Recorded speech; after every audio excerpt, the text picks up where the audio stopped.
یہ بات یاد رکھنی ضروری ہے کہ حضور اقدس نبی کریم سرور دو عالم صلی اللہ علیہ وسلم سے پہلے جتنے انبیاء کرام علیہم السلام تشریف لائے، ان سب کا تقریباً معاملہ یہ تھا کہ وہ کسی خاص قوم کے لیے، کسی خاص قبیلے کے لیے بھیجے گئے تھے، اور ان کی رسالت کا دائرہ کار کسی خاص زمانے کی حد تک محدود تھا۔ لہذا ان پر جو کتابیں یا صحیفے نازل ہوئے وہ خود انہی کے عہد مبارک کے لیے تھے، اور اس کے بعد ان کے احکام دوسری امتوں پر نافذ العمل نہیں رہنے تھے۔ اس لیے اللہ تبارک و تعالیٰ نے ان کتابوں کی یا صحیفوں کی مکمل حفاظت کا کوئی خدائی انتظام نہیں فرمایا۔ چنانچہ وہ کتابیں جس طرح نازل ہوئی تھیں، یہ نہیں کہا جا سکتا کہ وہ بعین ہی اسی شکل میں محفوظ ہیں یا محفوظ رہیں گی۔ ان میں بہت سی تحریفات ہوتی رہی ہیں، بہت سی تبدیلیاں ہوتی رہی ہیں، تغیرات آتے رہے ہیں، اور اب ہم نہیں کہہ سکتے کہ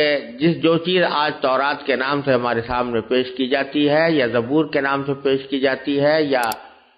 انجیل کے نام سے پیش کی جاتی ہے، وہ لفظ بلفظ بعین ہی وہی کتابیں ہیں جو ان حضرات انبیاء کرام علیہم السلام کے اوپر نازل ہوئی تھیں۔ لیکن حضور اقدس نبی کریم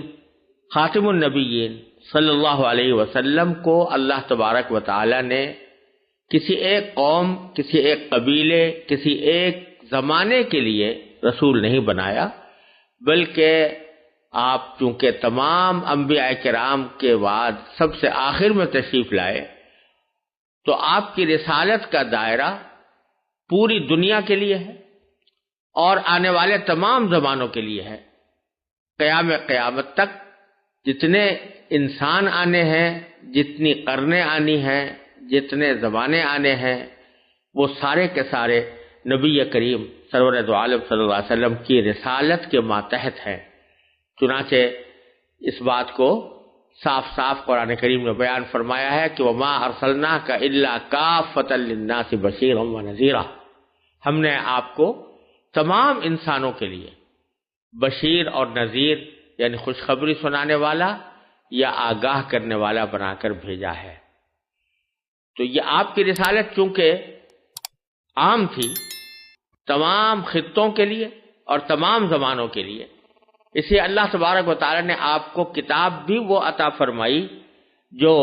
قیامت تک اپنی اصل شکل و صورت میں اس طرح باقی رہے گی کہ اس میں کسی بھی لفظ کی ادنا تبدیلی کا کوئی امکان نہیں۔ قرآن کریم نے اس لیے صاف صاف فرما دیا کہ انا نحن نزلنا الذکر وانا لہ لحافظون، کہ ہم نے ہی یہ قرآن اتارا ہے اور ہم ہی اس کی حفاظت کریں گے۔ اب اللہ تعالیٰ نے اس کی حفاظت کا ذمہ لیا تو اس کو مختلف طریقوں سے اللہ تبارک و تعالیٰ نے اس کا انتظام فرمایا۔ ایک تو میں نے عرض کیا کہ تحریری شکل میں جو کچھ کارروائیاں کی گئیں ان کی ابتدا نبی کریم صلی اللہ علیہ وسلم کے عہد مبارک سے ہوئی۔ صدیق اکبر کے زمانے میں ایک مکمل نسخہ تیار ہوا، حضرت عثمان نے 7 نسخے اس کے ساری دنیا میں بھیجے، لیکن جیسا میں نے پہلے عرض کیا کہ اصل حفاظت لوگوں کے حافظوں کے ذریعے اس طرح کی جا رہی تھی کہ بے شمار حفاظ حضور اقدس صلی اللہ علیہ وسلم کے عہد مبارک میں بھی اور پھر خلفائے راشدین کے زمانے میں بھی موجود رہے، اور یہ مسلمانوں کا ایک بہت محترم علم ہو گیا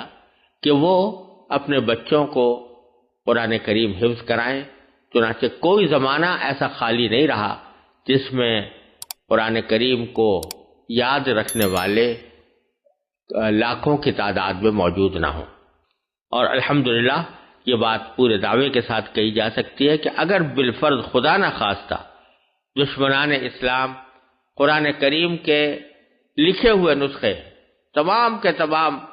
بالفرض جلانے یا ختم کرنے پر قادر ہو جائیں تو بھی قرآن کریم کو ختم کرنا کسی کے بس کی بات نہیں، کیونکہ ایک بچہ بھی کھڑے ہو کر پورا قرآن لکھوا سکتا ہے۔ اللہ تبارک و تعالی نے یہ اس کی حفاظت کا خصوصی انتظام فرمایا۔ جب قرآن کریم کے نسخے لوگوں کے پاس پہنچے اور قرآن کریم اپنی تحریری شکل میں لوگوں کے گھروں میں محفوظ ہوا، تو جو لوگ حافظ نہیں تھے ان کا معمول یہ تھا کہ وہ قرآن کریم کو دیکھ کر تلاوت کیا کرتے تھے، کیونکہ قرآن کریم کو جس طرح سمجھنا اور اس پر عمل کرنا ضروری ہے، اسی طرح اس کے الفاظ کی تلاوت بھی بذات خود ایک عبادت ہے۔ اور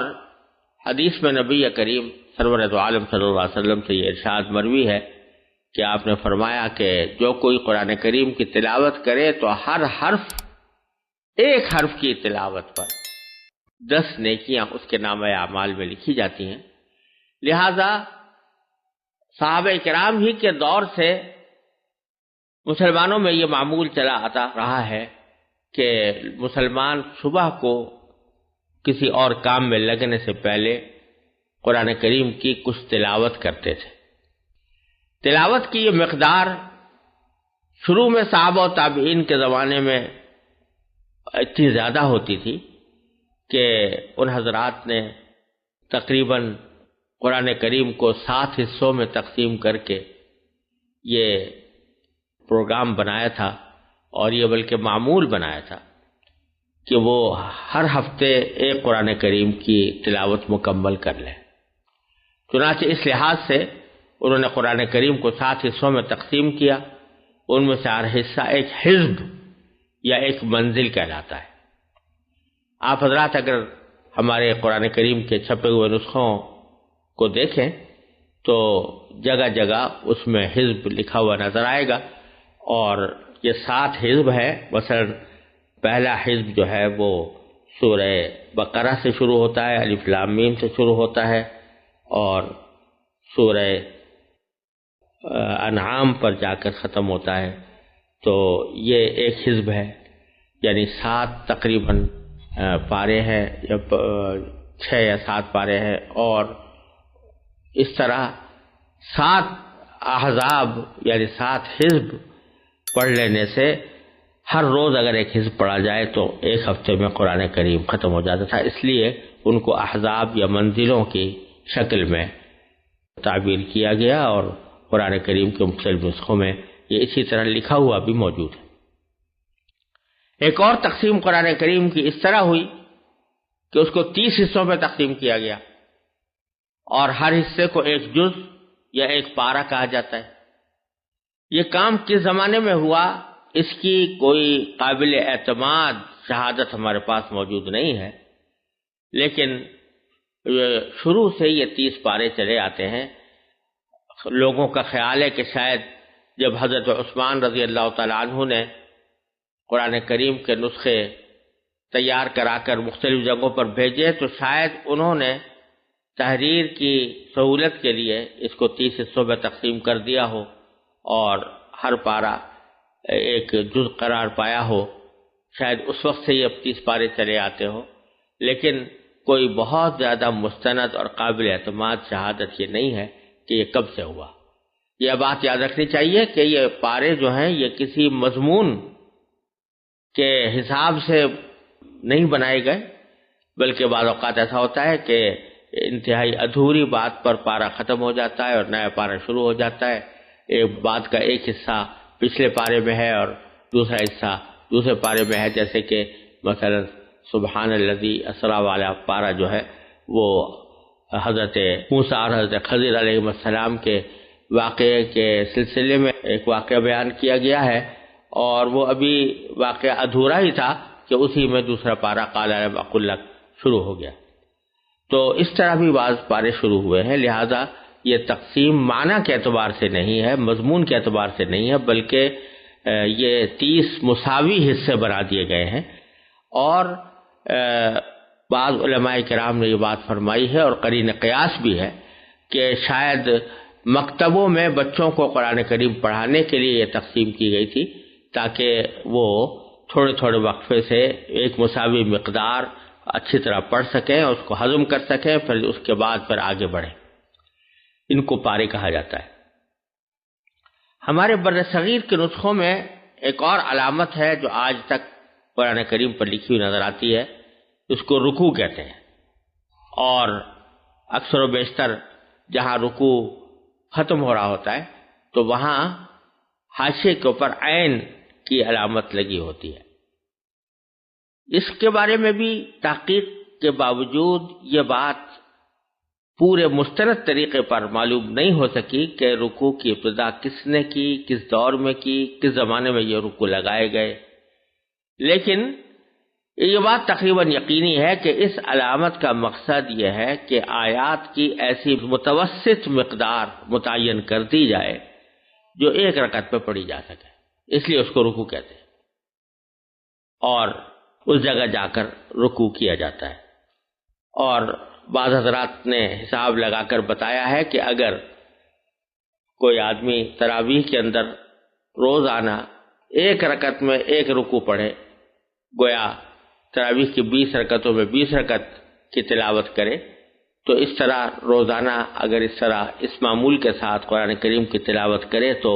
27ویں شب میں اس کا قرآن کریم ختم ہو سکتا ہے۔ ایک اور کام جو قرآن کریم کی تلاوت کو آسان کرنے کے لیے کیا گیا وہ رموز اوقاف کہلاتا ہے۔ یعنی قرآن کریم میں جو جملے ہیں وہ ایسے ہیں کہ اگر اس کے اندر کسی ایک جگہ پر آدمی ٹھہر جائے حالانکہ وہ ٹھہرنے کی جگہ نہ ہو تو اس صورت میں اس کے معنی میں خاصی تبدیلی پیدا ہو جاتی ہے، اور بعض اوقات وہ بہت ہی خطرناک حد تک غلط معنی دے دیتی ہے۔ اس لیے علماء کرام نے رموز اوقاف مقرر کیا ان لوگوں کے لیے جو عربی زبان سے پوری طرح واقف نہیں ہے، کہ جب وہ قرآن کریم کی تلاوت کریں تو کہاں پر ان کو چاہیے کہ وقف کریں، کہاں چاہیے کہ وقف نہ کریں، کس جگہ وقف کرنا ضروری ہے، کس جگہ وقف نہ کرنا ضروری ہے، کس جگہ وقف کرنا مناسب ہے، کس جگہ وقف کرنا جائز ہے، اور وقف کرنے سے یا نہ کرنے سے کوئی فرق نہیں پڑتا۔ یہ علامتیں لگائی گئی ہیں۔ کہا جاتا ہے کہ یہ علامہ سجاوندی رحمۃ اللہ علیہ نے سب سے پہلے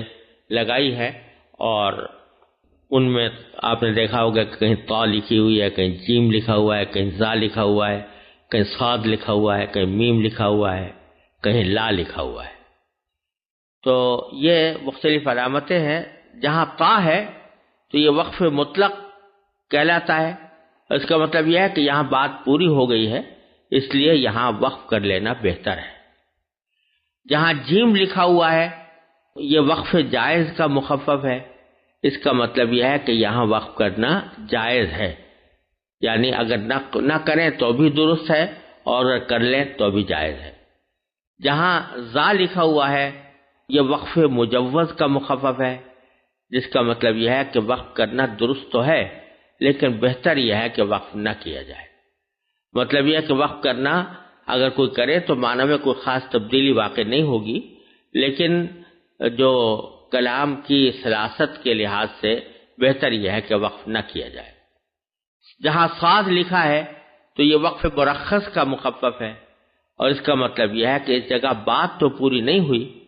لیکن جملہ چونکہ لمبا ہو گیا ہے اس لیے سانس لینے کی خاطر دوسرے مقامات کے بجائے یہاں وقف کرنا چاہیے۔ کہیں میم لکھا ہوتا ہے تو یہ وقف لازم کا مخفف ہے، اس کا مطلب یہ ہے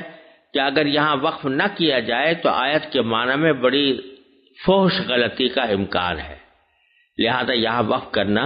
زیادہ بہتر ہے۔ بعض حضرات اسے وقف واجب بھی کہتے ہیں، لیکن اس سے مراد یہ نہیں ہے کہ اس کے وقف نہ کرنے سے گناہ ہوگا، بلکہ مقصد صرف یہ ہے کہ تمام اوقاف میں اس جگہ وقف کرنا سب سے زیادہ بہتر ہے، کیونکہ وقف نہ کرنے سے معنی میں غلطی پیدا ہونے کا امکان ہے۔ بعض جگہ لا لکھا ہوتا ہے، یہ لا تقف کا مخفف ہے، اس کا مطلب یہ ہے کہ یہاں نہ ٹھہرو، لیکن اس کا منصب یہ نہیں ہے کہ اگر یہاں وقف کر دیا جائے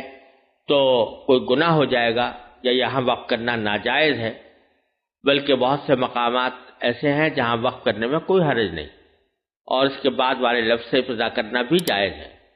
لہذا اس کا صحیح مطلب یہ ہے کہ یہاں وقف کیا جائے تو بہتر ہے کہ اسے دوبارہ لوٹا کر پڑھا جائے، اگلے لفظ سے ابتدا کرنا اچھا نہیں۔ بعض جگہ میم اور عین لکھا ہوتا ہے مع، یہ معانقے کا مخفف ہے اور یہ علامت اس جگہ لکھی جاتی ہے جہاں ایک ہی آیت کے دو مطلب ہو سکتے ہوں۔ ایک مطلب کے مطابق وقف ایک جگہ ہوگا اور دوسرے مطلب کے مطابق دوسری جگہ، لہذا ان میں سے کسی ایک جگہ وقف کرنا چاہیے اور ایک جگہ وقف کرنے کے بعد پھر دوسری جگہ وقف کرنا اچھا نہیں۔ مثلا ذالک مثلہم فی التوراۃ و مثلہم فی الانجیل، اگر کسی شخص نے توراۃ پر وقف کیا ہے تو الانجیل پر وقف درست نہیں، اور اگر الانجیل پر وقف کرنا ہے تو التوراۃ پر وقف درست نہیں۔ ہاں دونوں جگہ وقف نہ کریں تو یہ درست ہے۔ اس کا ایک نام مقابلہ بھی ہے اور اس کی سب سے پہلے نشاندہی امام ابو الفضل رازی رحمۃ اللہ علیہ نے فرمائی۔ بعض جگہ سکتہ لکھا ہوتا ہے، یہ سکتہ علامت ہے اور اس کا مقصد یہ ہے کہ اس جگہ رکنا چاہیے لیکن اس طرح کہ سانس نہ ٹوٹے۔ یہاں عموماً یہ علامت اس جگہ لگائی جاتی ہے کہ جہاں اگر سانس توڑ دیا جائے اور سانس بھی ملا یا سانس نہ توڑا جائے، ملا کر پڑھا جائے تو معنی میں غلط فہمی پیدا ہونے کا اندیشہ ہے۔ اور جہاں وقفہ لکھا ہوتا ہے وہ سکتے سے زیادہ لمبا سانس روکنے کی وہاں ضرورت محسوس ہوتی ہے، اس لیے وقفہ لکھا ہوتا ہے۔ یہ ہیں چند اہم رموز اوقاف جو قرآن کریم کے نسخوں میں پائے جاتے ہیں، اور خاص طور سے ان نسخوں میں جو ہمارے بر صغیر میں پاکستان، ہندوستان وغیرہ میں رائج ہیں۔ ان کا سمجھ لینا قرآن کریم کی صحیح تلاوت میں مددگار ہوتا ہے۔